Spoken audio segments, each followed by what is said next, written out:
that's the heartbeat right now of the Senate. Right. They allow ballots, as long as they were postmarked the 8th, they can be received up until tomorrow, Trace.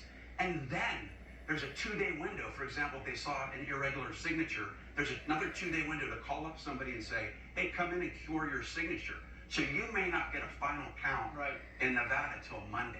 And we were talking about Washoe County in Nevada because they had some issues there earlier in the week. In fact, I was on Tucker talking about the fact that in Washoe, they had the ballot room. The cameras went off for 8.5 hours. Watch part of this.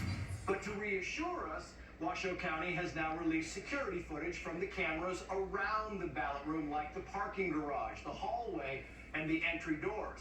They have also checked the staff security badges to make sure nobody came in or out.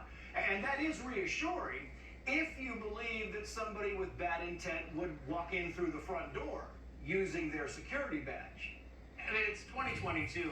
The whole theme here, Brian, is you're like, cameras went down for 8.5 hours. We're not saying anything nefarious is happening, but it leads people to become skeptical. Trace, there's no question about it. I think there's two big problems.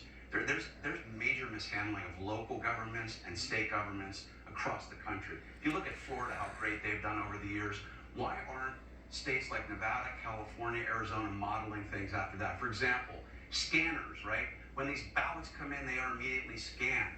Do you know that? I think in Nevada, I think it's Arizona, they don't even have a scanner in Arizona. They have to physically take these ballots, ship them to a facility, an independent facility to be scanned, and send them back.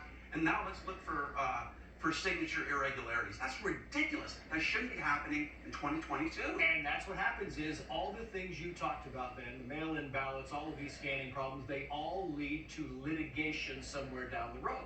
And you can't blame candidates in a close race, right? For example, I know even in LA, it's like, oh, we're going to get an update in 4 hours on new ballots. And I'm thinking, is somebody going to come up from a garage and hand you a note and say, oh, we've got X number of votes for so-and-so? I mean, it really does breed conspiracy and contempt.